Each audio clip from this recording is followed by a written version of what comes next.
having a special day today. 3 people in my family, my sister on this side and my daughter on this side, are all September born people. And we like to think of ourselves as New Year's Eve special people, because all 3 of us, we think, were conceived on New Year's Eve. And the way we know that is that I was born September 24th. That's 9 months after New Year's Eve. My sister is my birthday, sixth year birthday present. She was born on September 25th, and my daughter was born September 29th. And as long as we can remember, when we were younger, it was a family tradition that we celebrated our birthdays together. We've loved each other, we've been with each other, we've celebrated things together, and we think of ourselves as a very special family. So with that introduction, I would like to introduce you to my sister Naomi. It's your turn. My turn. I have been fortunate enough to have an older sister who, for almost her entire life, was my model. She married a man who was a gem.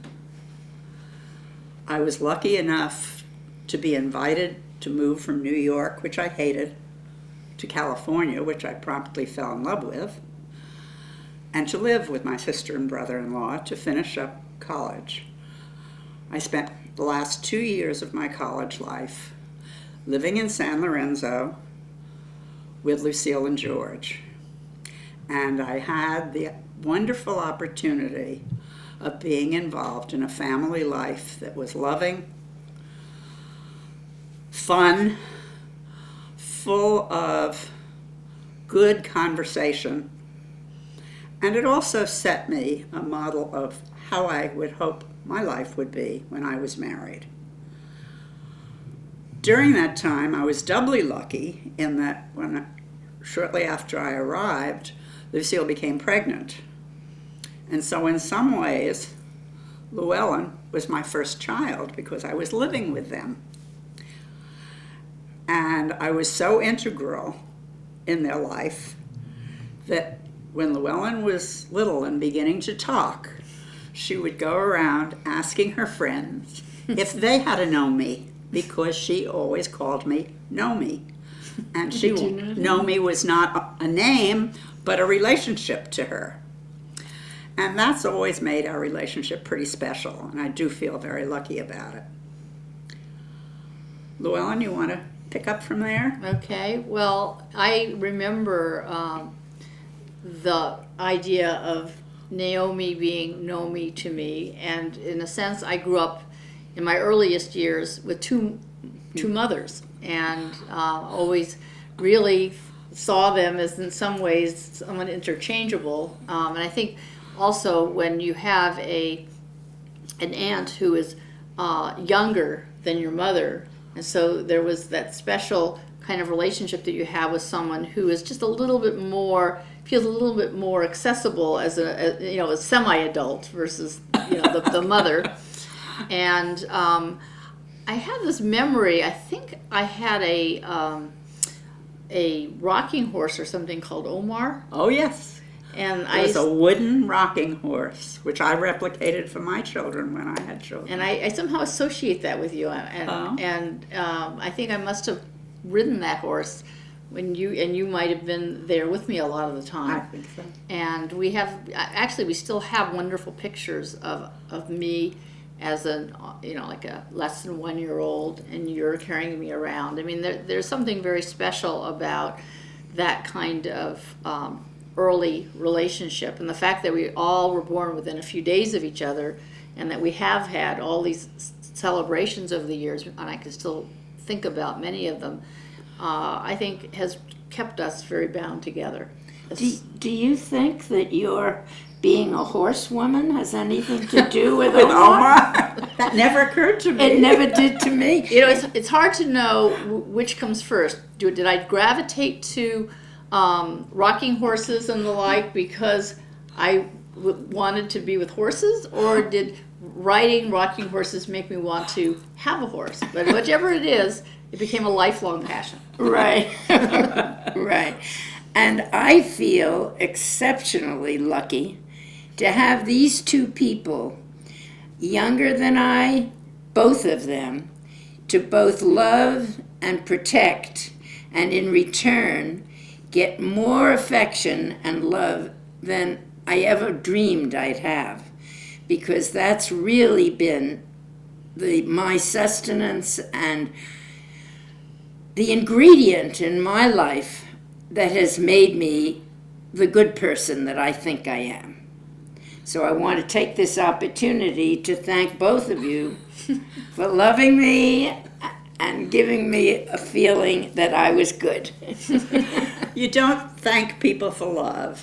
And Nate used to say, there is no end to love. It just is there. You never weigh it. You never count it. It just is there in the relationship. And that was one of the gems of my husband. And my memory. He always came, whenever I visited Nate and Naomi, he always came behind me and kissed me on the back of my neck, and it gave me shivers of joy. And I will never forget that. Well, he loved you very much. And you used to tell a story that's not completely true about being the reason for bringing us together. Oh, yes. But of course, yes. in many ways, I was really blessed because you were always there for me when I needed something. You frequently had the opportunity of urging me and supporting decisions of mine when they were not the same decisions of Mom and Dad.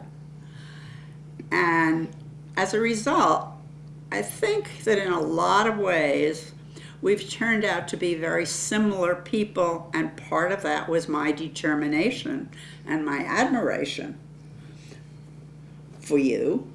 Thank you. And recognizing that you lived a wonderful life, and it was very rich. And selfishly or unselfishly, that's what I wanted for me, and I did get it. And I wanted it for you too. I'd like it for everybody I know. Fortunately, it has been pretty much that way. One of the things that I've always found interesting is that although we never lived very close to one another once we were both married, we always, as Lucille said, managed to get together around celebrations. But in addition to that, there have been so many accidental incidences of our selecting the same or similar yes. things. We are sitting on a couch, for example, which Lucille had recovered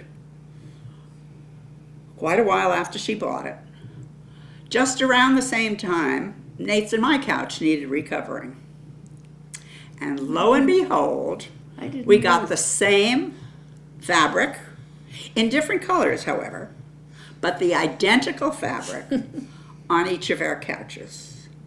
One of my favorite birthday stories is the one where I met Lucille in San Francisco. She was living in Palo Alto, Yes. and she came up by car. I went over by BART, and we met in the bathing suit department of Macy's because, as Lucille said, Macy's always had wonderful swimsuit sales in September.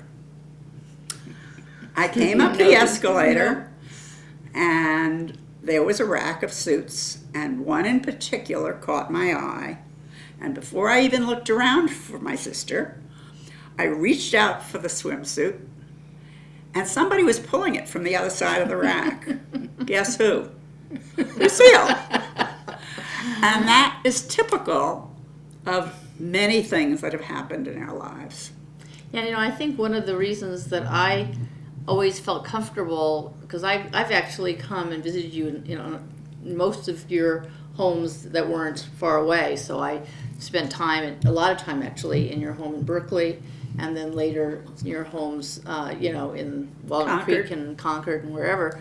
And I always felt like I was walking, when I would walk into your house, it was almost like I was walking into my mom's house. I mean, it was that, there was that level of similarity in terms of taste, in terms of, it was funny that you ended up in Eichler in Concord, which of course my parents were pioneer Eichler homeowners. And so I always felt like, I think this is, a wonderful thing to have, and I'm sure other families have this too, but I feel I have it maybe more deeply than most, to have another person, another relation that I can feel is also my You're mother. bonded. Yes. You're really bonded.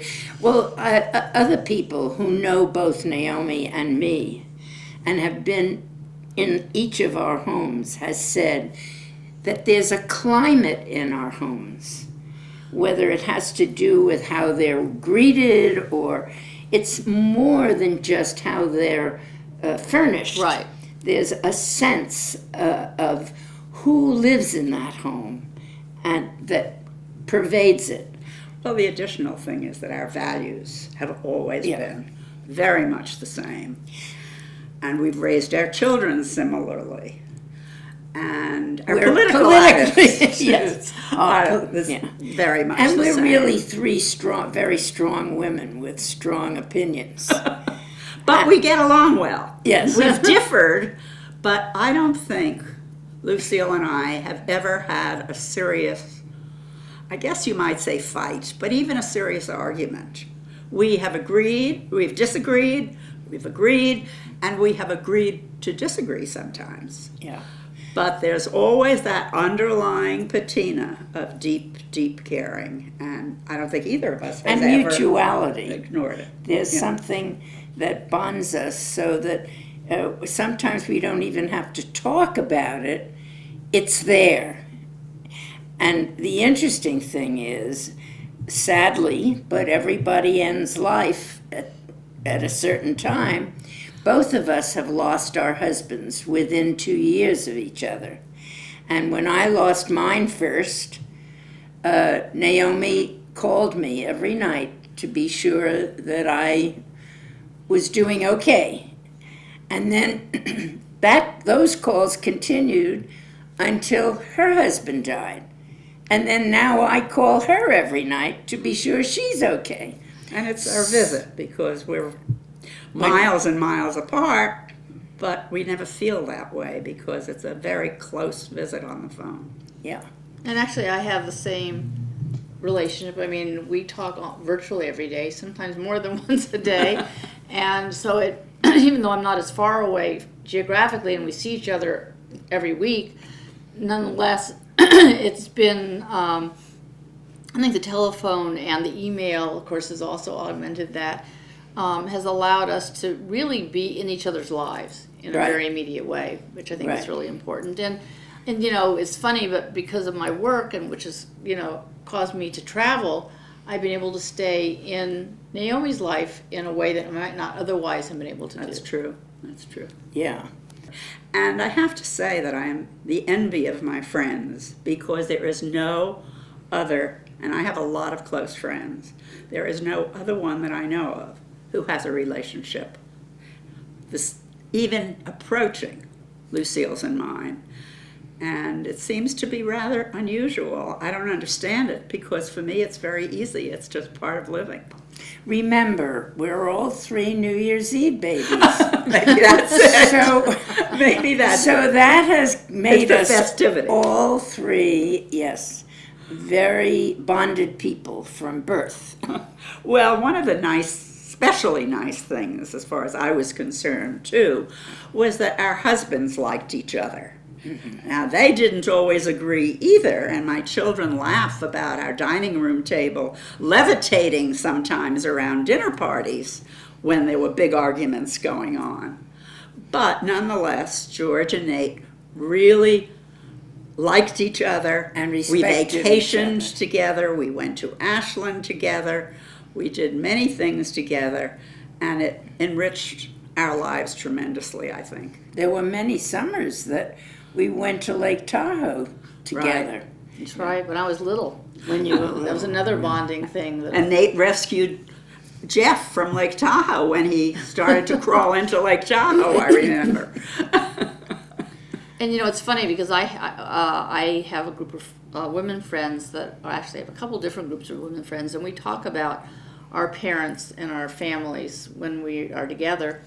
And the common theme that I hear from a fairly extensive network of women friends is, as you said, Naomi, kind of an envy and admiration for the kind of relationships that we've been able to have in our family that they don't have. Even though they have sisters, they have mothers.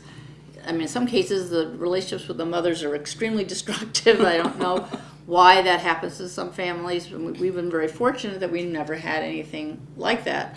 And the fact that, that there is this close bond that we formed. And actually, I feel like in a way, there's one other, she's not a September baby, but almost, she just missed being a September baby, which is my daughter, who kind of finishes out this group. Continuum. Because I've often said that in many ways, there was almost a generation skip. I mean, even though my mom and I are really close and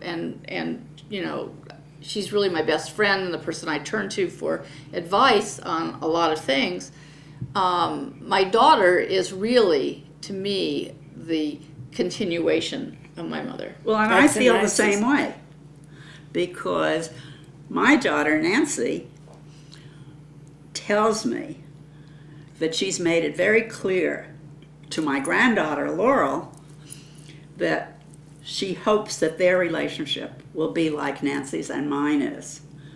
And it seems to be developing as Laurel grows in that direction. Laurel is the spitting image of Nancy. She's Well, like reliving. When the three of us go someplace, people comment about strong genes because the three of us have so much resemblance. Apropos to that comment, it's really interesting. They have a new feature in the Mac computer, which I learned about a few weeks ago, and when I did my upgrade. And the feature is that you can bring up a picture of someone and type in their name, and then bring in a lot of other pictures that are of that same person and label them, and the computer can then identify, if you say, I want to see all the pictures of Lucille Gold, they will all come up.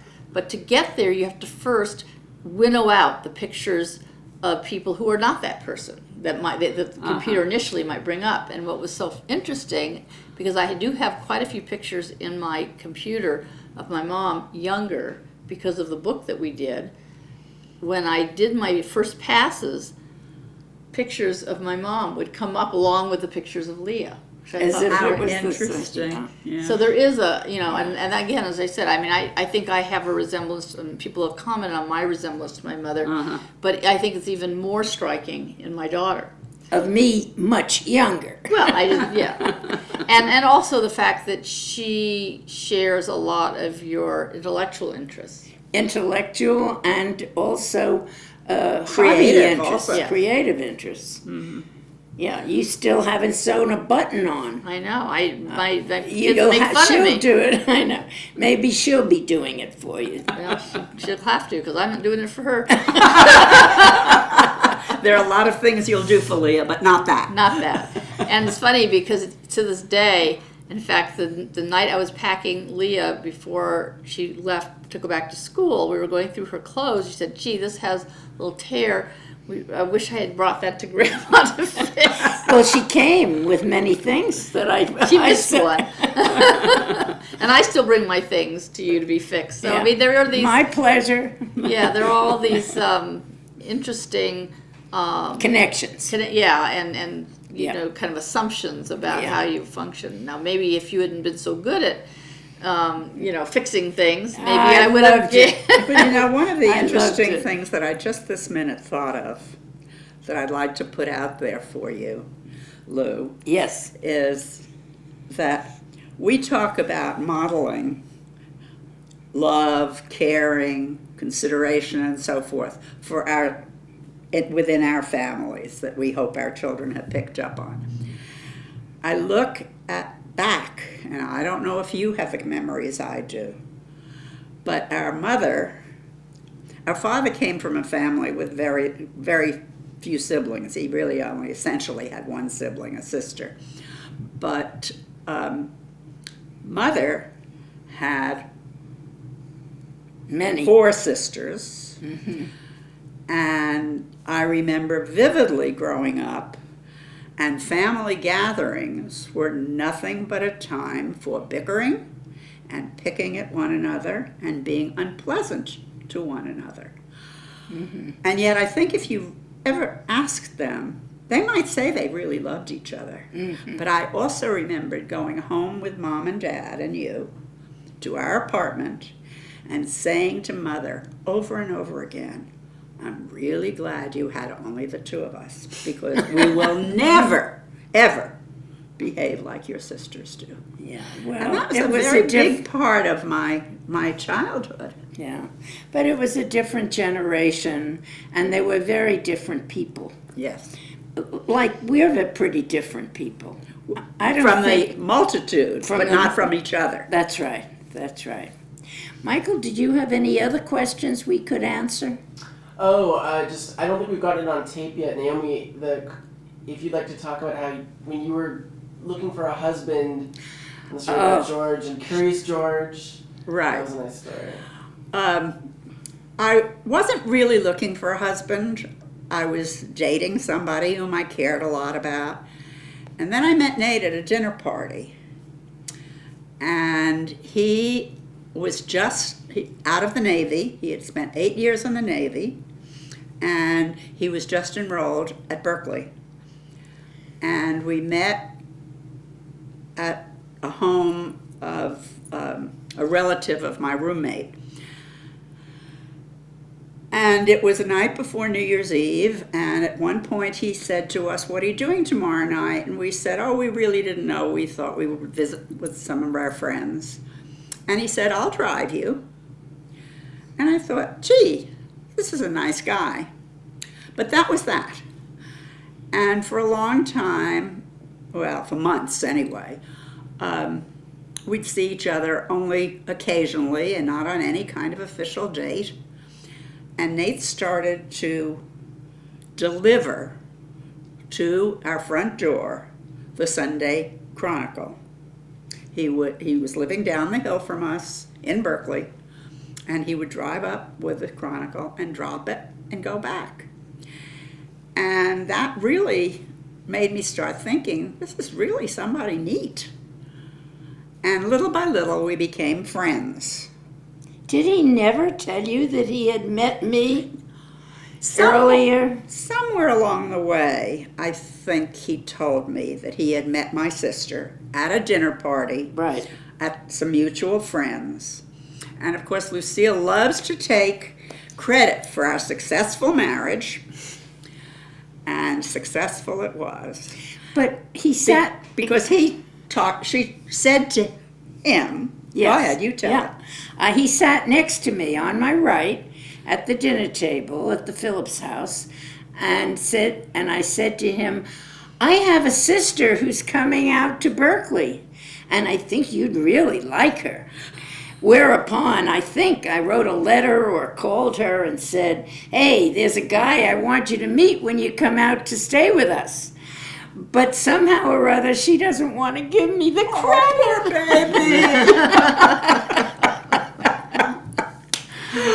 Okay. Whatever as it long was, as it we're worked. happy about Whatever it was, it worked. Okay. Yep. Maybe, Naomi, when you started having kids and then kind of the two families kind of close Okay. enough to spend time together. When I started to have children, I had them, my first 2, very close together. They were 18 months apart. And Lucille and George were very much a part of that. So much so that at one point we spent time in Palo Alto with them over a weekend at some point. And we got home to our house in Kensington and discovered that Nancy's blanket, her gupka as she called it, which I still have, had been left in Palo Alto. And there was no way anybody assumed Nancy could go to sleep without this special blanket of hers.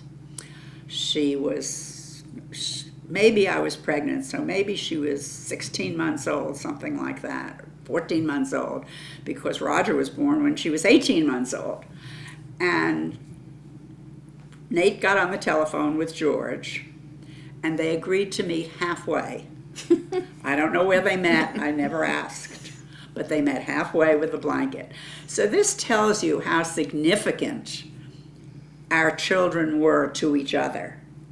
And then when I went to the hospital to have Roger, what we did, we had prearranged this, and actually my water broke on the Bay Bridge, and we drove Nancy down to Lucille and George's house, and she stayed with them while I was in the hospital.